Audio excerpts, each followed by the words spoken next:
I want to introduce a new segment. Um, I'm kind of still coming up with the name. Like I kind of got it's kind of like a breakup segment, a breakup segment. So Mush down. I basically got a couple relationships that ended, and I'm gonna ask you which side you think is going to do better moving forward. Are we talking sexual relationships? Um, no, we're Okay, not. good. We're not. We wouldn't ever do that on this podcast. But We have and for we will. example, I'm gonna ask you between Stephon Diggs and the Buffalo Bills, who's gonna go on and have a better season next year? It's basically like who wins. Now, I don't know if I can say who has a better season, but I think that Houston is in a much better spot because of it. And I think that Buffalo is in a little bit of a worse spot because of it. Now, that's just preseason, like actually how it is. How the season goes, Lord knows. Josh Allen might develop and become even better. And maybe this core is great, but we know that the core in Houston is going to be really good. Mm-hmm. You've got two up and coming great young receivers, plus a seasoned vet who can still put out 12, 13, 1,400 yards. So, yeah, just off the bat, I think that Houston is in a better place than Buffalo is right now. Okay, so that's interesting. You so in terms of Houston versus Buffalo, you think they'll do better, but does that mean you think that there's a chance that Stephon takes a step back? Stephon has a decreased number of targets, receptions, yards, I touchdowns, mean, anything? he definitely could, but I hope that he's in the place in his career where he can take that step back if it's necessary. Is that not what got him here? That's 1,000% what got him here, but there might come a time on this team where it's like you got to spread the ball out. I mean, Steph might get doubled. You got to give I some mean, love to Tank Dell because Tank Dell is going to be the least covered guy on that field. I love Diggs. I've always fucked with Diggs. Sure. But I just got to call it like I see it.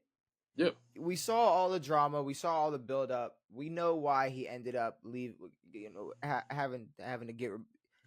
There was more to just a trade. Like we're gonna make the trade. Like Yeah, no. there's been drama building up for a while now. Of course. So I mean, when you really look at it, it's kind of like a relationship. It's like who was the toxic one?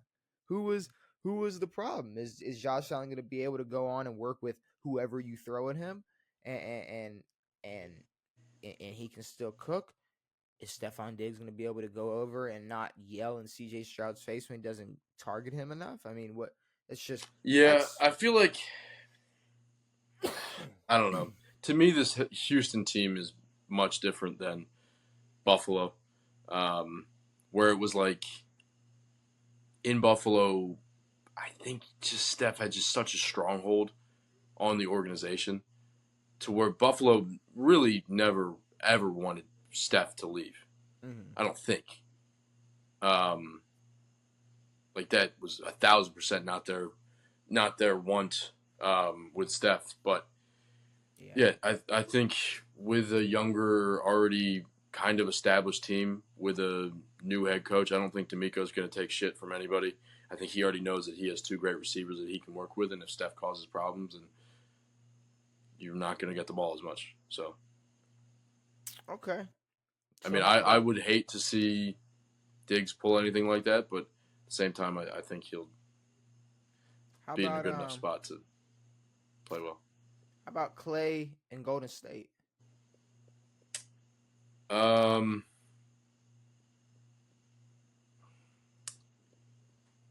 yeah, I mean, I think this year, I think Golden State might need a year, maybe two, to kind of. I don't know how much time they have left with Steph, but And you can go they got. further than just next season. No, I know, but like they got to. With Steph, I mean, I don't know. You don't know how many more years you have of prime, or still productive Steph. 3 maybe. But yeah, I don't think that void is going to be filled this year. And it's not just the Klay Thompson void. It's the team was already in a bad place. They already Then you needed take help. out Klay.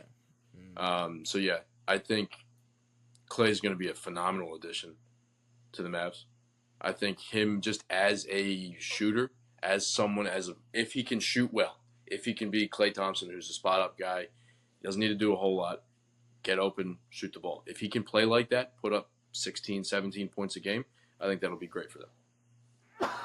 And that's exactly it. If Klay, because the thing about I feel like the thing about Dallas was like they wanted to get a guy that could play basically a two-way wing. Sure. And instead they get a Klay Thompson, which isn't, I mean, it's not a bad thing. But the thing is, they are still going to lack they're still going to have some problems defensively. Of course. Throwing Klay Thompson in there is not going to throw any is not going to benefit them defensively at all. But I mean, I can see Klay being a bench guy, really. That's the thing. If Klay can come off the bench, hit his shots, yeah, then yes, I really don't think there's anything he'll have to do more than that for you to be able to say, yeah, he's gonna win in this breakup scenario. But yeah, if he's not able to hit those shots, if he's 0 for 11 in an elimination game, Klay, yeah, they're not only lacking support on defense, they're also having a guy on the wing bricking every time you pass it to him. Then you're expecting him to be cash 30 points, no dribble Klay. You know, so yeah.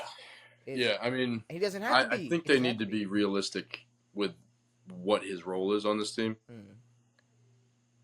I'm not sure if it's going to benefit him or Luka or Kyrie to have all of them out there really at the same time.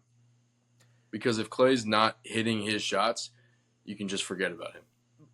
See, there's not much else he's going to be doing out there. The way Luka and Kyrie can facilitate, though, if he is hitting his shots, them three on the court dangerous. Together could be dangerous. But I think it has to be only in hot or short bursts, short squibs. Yes, squibs. Short squibs. Because that's the thing. I think squib is something like, I want it to be something weird. After a couple of minutes, it's going to be, you got Klay, Kyrie, Luka, you got a few defensive liabilities on the court. So unless they go on a 20-point run, they might be in trouble. But I definitely would say Klay over Golden State when it comes to who's gonna have a better future when you're comparing the two. Yeah, but I mean, I can see Golden State making a move. Again, maybe not this year, maybe the year after. But yeah, this was just like the last straw for Golden State, just the last little piece they had to get rid of. But the last straw will be Draymond, but he's not going to go anywhere. He said he's got like 2 years left. He just needs to hurt his knee so he can just be a player coach. No, kind of it's not. It's not. No, all right. Then not hurt his knee, but just sit on the bench, be a coach, do your thing. Yeah. Get off the court. Draymond can't be a coach though, so it's. No, he's gonna ruin a bunch of people's lives. Jaws, Devin. Jaws. He's gonna ruin a lot of jaws. He's gonna punch people in the face. He might ruin jaws. Yes. So how about Kirk Cousins and the Vikings? Yeah, that's a weird one. It's going to really come down to how good that this newly formed weirdness in Atlanta actually does. The Atlanta Dream Team? Whatever that situation is, I don't know. It feels like something in that loop is going to break, whether it's Kirk, whether it's the coaching staff, the new coaching staff, whether it's Kyle Pitts, maybe he's not that good. Whether it's injuries or whatever, it feels like something in that chain is gonna snap. That's the thing. I'm all for having high hopes for Atlanta. Yes, but it's gonna take 100% to do anything with that team. They are banking on every dot to connect. Everything. This is a huge gamble. This is Kirk bounces back from injury with no regression. This Yes.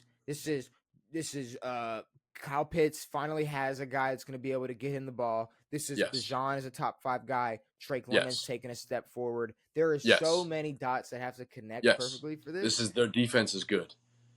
But even if they don't, I don't know if it's still worse than what Minnesota's going to put out next season. No, I don't think next season. I think for Minnesota, I don't think it matters next season. I think you just paid Jettis. You got him locked down for a few years. Now you get to take some time, develop a quarterback, see if there's anything worth it with him. The rest of the team is pretty shot. You got Jordan Addison, who's still very young, needs to put his keys away. But I think that this team is. I mean, the Falcons are still pretty set up for the future, except for the $160 million you're spending on a quarterback. But I don't know. I think if McCarthy's any good, I don't even want to talk about Sam Darnold. I don't know why he's playing. Just give the keys away already. I wouldn't say Atlanta's set up for the future at all. I would say. I guess with Bijan and maybe Pitts and maybe but London. If you got a guy like Jordan Love, who you've been working with and building, you have a future. Yeah. There is a small window for 39-year-old Kirk Cousins. He's not 39. Is he not 39? How old is he? 35? 36. 36? Aaron's 38, 39. Oh, okay, yeah. How old? Now Aaron might be 40 now. How old is Kirk Cousins? 35. Kirk, I think is 35. Yeah. Coming off of what? ACL or Achilles? What do you fuck? Achilles, torn Achilles. Also, I mean, Kirk has a peak. You know? Kirk has a peak. Kirk has a peak, and I'm sorry, it's not the Super Bowl. It's not a Super Bowl. And Kirk has a peak playing wise with top 2 receivers. Agreed. Which I don't know. I think that the window is too small, too short for Kirk. I mean, it's just super tight. I mean, the season has to go perfectly for them to, in my opinion, even win 10 games. Yes. But then you say but me saying they're not really set up for the future. It's like, okay, you got Kirk, who if they don't get it done in the next, say, 3 years and they move on from Kirk, is it they're going to bring in another guy and it's going to be the same old, finally a guy for Pitts. Bijan's going to get not no. And that's another thing. What, 4 years from now, Bijan's going to still be he's going to enter his prime, still be in it, still which I guess is possible. But the way running backs come and go nowadays, it's who knows? I mean, there's a few running backs, and by a few I mean fucking Derrick Henry, who's the only 30-ish-year-old running back who's producing well. Chris McCaffrey. How was McCaffrey? Christian's around 28, 29, I think. Okay. Maybe 30. But yeah, I mean, it's Kirk could have the worst season ever and not come back next year. We don't know how this is going to go. You don't know what to get from a Kirk Cousins. But no matter what, I think they have a better year than Minnesota. This year for sure, yeah. I just think. And I don't think Minnesota's set up either. I mean, they're going to have – it's going to be a rotation of quarterbacks trying to throw to Justin Jefferson. And I think it's going to be like the Vikings of yesteryear with Randy Moss. Maybe they'll get a Dante Culpepper. I don't think that. But no, that Vikings team never did shit. J.J. McCarthy. Yeah. And Sam Darnold. Sam's still – who they're rocking with. Sam's still QB1. So. I guess. All right. One more. Paul George and the Clippers. To the Sixers. No, Paul George and the Clippers. They broke up. Yes. Splitsville. They broke up. So when it comes to Paul George and the Clippers, who's having a brighter future? Who has a brighter future? It's really hard for me to say that the Clippers are going to have a brighter future. Is it possible to say they're both potential disappointments. Yes. It's going to take a lot for him to kind of do anything with. I mean, Philly's aspirations are the highest for their team. If not at least Eastern Conference Finals. I think PG can play well, but I mean, that Clippers team is basically gutted at this point. I mean, Yeah. Russ is probably going to be gone. Who? Russ is in Denver. Russ is already gone. Did we ever talk about that? Yeah, we talked about it. Talked Am all I about it. stupid? Yeah, you forgot. It's okay. We talked. Yeah, we had a whole. We talked about it like 2 or 3 episodes ago. Now, did we talk about it right before it was official? We talked about it when it happened as well, like Really? when he joined. Yeah, we were talking about how he was, gonna come off Is the the jersey on bench. the way yet? Not yet. I don't. Oh, I don't know what I'm gonna do about the whole jersey situation. But oh. the thing about Paul George is he's kind of walking into a similar situation where the number one guy is gonna be injury prone, Yes. and then see now. I guess you don't have to go. Okay, Paul George, carry us to the fucking championship. Sure. You have Now, a Maxi. I'm not gonna shit on Tyrese Maxey, but I'm also not gonna say him and Paul George are gonna walk to the finals next season. No. So, like, I'm not I that. mean, they can make the playoffs, that team, but you're also down at Tobias Harris, so it's not like they really added much. No, You're kind of no. filling Tobias's. You're kind of filling a role. And I'm also interested in kind of seeing the Clippers with less. Yeah. Like, let me just see James Harden and Kawhi. Yeah. That's an interesting duo. If we see it, That's an interesting duo that I don't even think we've ever thought of or talked about. And even when you bring up, last year's Clipper team, it's like it's like, oh my God, Kawhi and James Harden. But if you think about it, it's the perfect package. You got two old dudes, and one of them can, you got one of them that is a amazing defender, and you got one of them that could care less about playing defense. So Yep. you get some shooters around them, get another big, and say bye bye to Zubac, because what the fuck are they doing with that? And I mean, shit, it could be a little interesting with them having a little less, not having a bunch of star names and star power thrown together and say, figure it out. Be better than the Lakers, because you guys are good. Figure it out. But yeah, I mean, that's but yeah, they are the ugly stepchild. But that's the thing, you got James Harden, who I feel like would rather be with less stars. You got Kawhi, who I think would probably rather be with less stars. Even though I'm pretty sure he was the reason, like he's the one that wanted Paul George and everything. But that's another conversation. But between, if I was Kawhi, I would have stayed in Toronto. But just because you would have got everything they offered him, right? Do you remember that shit? Everything. Shit? Oh my God! Like, to me, it was a perfect situation. They already proven that they could do it, and if Kevin Durant and Klay Thompson go out with season-ending injuries, it was a perfect situation. But but there was room to make that team a little bit better. Yeah, but I think Kawhi knew he wasn't going to be able to do that shit again. No, I know, but he's clearly never going to do it with the fucking Clippers. But he thought he was going to be able to. I know, but they weren't even fucking close. No, he wasn't. But I don't know. I think it'll be interesting next year if we can get Kawhi healthy and have him fucking play. No more we. Yeah, sorry, sorry, I'm not. Yeah, no we. Well, I guess I'm just talking. If the Clippers can get him healthy, I think that Kawhi being healthy is good for everybody. Yeah, because it's Kawhi being on the court is great. Honestly, it's good for the NBA if every star could just be healthy and play.